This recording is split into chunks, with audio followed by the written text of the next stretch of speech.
दोस्तों, भारत को अनेकता में एकता का देश कहा जाता है, ये तो आप सुन ही चुके होंगे। लेकिन क्या आपने कभी ये सोचा है कि अगर साबित करने कह दिया जाए, सिद्ध करना हो कि भारत की अनेकताओं में एकता है, तो आप क्या दिखाएंगे? इसका एक बड़ा ही आसान सा तरीका है समोसा। जी हाँ, भारत में उत्तर में जाइए या दक्षिण में, पूरब में जाइए या पश्चिम में, समोसा आपको हर जगह मिल ही जाएगा। भाषा अलग होगी, दिखने में, बर्ताव करने में, पहनावे में लोग अलग अलग होंगे, मगर समोसा वही तला हुआ होगा जिसमें मुख्यतः आलू और मसाला भरा हुआ होगा। और भारत के अलग अलग हिस्सों में समोसा करीब करीब एक जैसा ही मिलता है, एक जैसा ही दिखता है। ये भारत की अनेकता में एकता जैसी महत्वपूर्ण चीज को दर्शाता है। इसलिए भोजपुरी फिल्मों के स्टार और सांसद रवि किशन ने समोसों का महत्वपूर्ण मुद्दा संसद में उठाया है। आइए पहले सुनते हैं कि सांसद रवि किशन ने कहा क्या है। कहीं 5 स्टार में बड़ा पाव खाएंगे, अब मुंबई में अलग है, 5 स्टार में जाओ उसका अलग है। कहीं समोसा यहाँ चांदनी चौक पे सस्ता मिलता है और कहीं गोरखपुर में मिलता है, तो गोल बाजार में अलग। हर जगह पे 5 स्टार होटल में उसका रेट ज्यादा हो जाता है।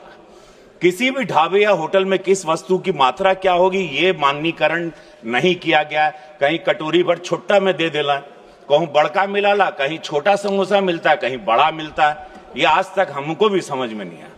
इतना बड़ा बाजार जिसमें करोड़ों की संख्या में ग्राहक हैं, बिना किसी रूल्स और रेगुलेशन के लिए चल रहा है और के साथ चल रहा है। हमारे यशस्वी प्रधानमंत्री जी ने पिछले 11 वर्षों में देश के विभिन्न क्षेत्रों में युगांतकारी परिवर्तन किए, लेकिन अभी तक ये क्षेत्र अछूता है। अंततः मैं आपके माध्यम से सरकार से मांग करता हूं कि छोटे ढाबे से लेकर सामान्य होटल, अच्छे रेस्टोरेंट, 5 स्टार होटल्स आदि सभी स्थानों पर मिलने वाले खाद्य पदार्थों के मूल्य, गुणवत्ता और उसकी मात्रा को निर्धारित करने के लिए कानून बनाना चाहिए, ताकि देशवासियों को उचित मूल्य पर सही मात्रा में गुणवत्ता युक्त खाद्य पदार्थ उपलब्ध हो सके।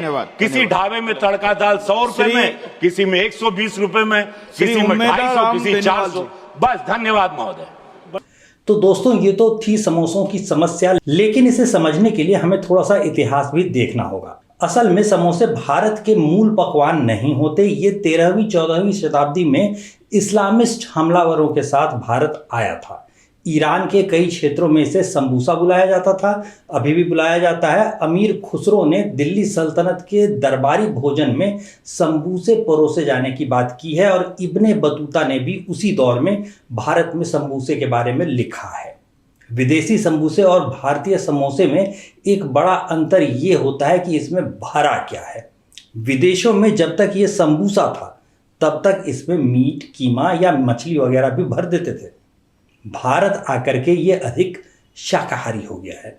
इसमें आलू, मटर, मूंग, पनीर जैसी चीज़ें भी भरी जाने लगी हैं। भारतीय चीज़ों को थोड़ा बहुत अपने हिसाब से बदल कर कैसे अपना बना लेते हैं, इसका भी समोसे को देख करके पता चलता है।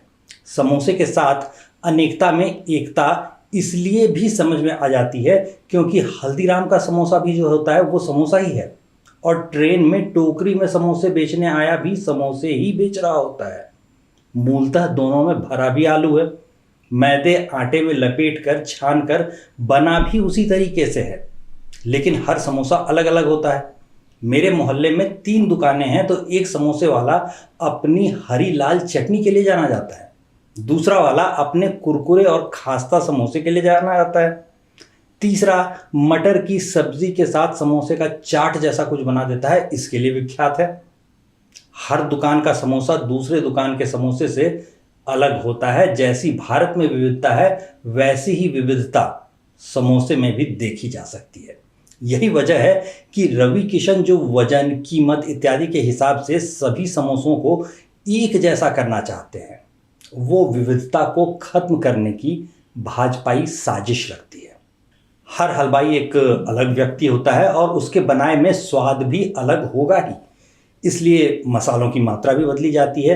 कितनी देर या कैसे पकाया जाएगा, इसे भी बदला जाता है। मसालों या पकाने के समय के तरीकों में बदलाव का जो असर होता है वो कीमतों पर भी होता है। और फिर सड़क के किनारे की दुकान और महंगे से रेस्तरां में समोसे खाने की कीमत एक नहीं हो सकती, ये हर आदमी समझता है।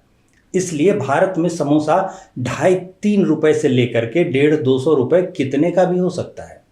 हर चीज के मूल्य में घुसकर बाजार में अनावश्यक दखल देना सरकार का काम नहीं होता। मूल्य को यथासंभव बाजार को ही तय करने देना चाहिए। हाँ, खाने पीने के सामान में सरकार की निगरानी मिलावट पर होनी चाहिए। कीमतों पे जब तक स्थितियां आपातकाल की सी ना हो जाए, कीमतों को छोड़ देना चाहिए। अलग उनसे अपना हाथ सरकार को कम से कम बाहर रखना चाहिए। आपको क्या लगता है, सरकार को समोसे और ऐसी दूसरी चीज़ों की कीमतें तय करने का काम करना चाहिए क्या या नहीं करना चाहिए? अपनी राय हमें कमेंट्स में ज़रूर बताएं।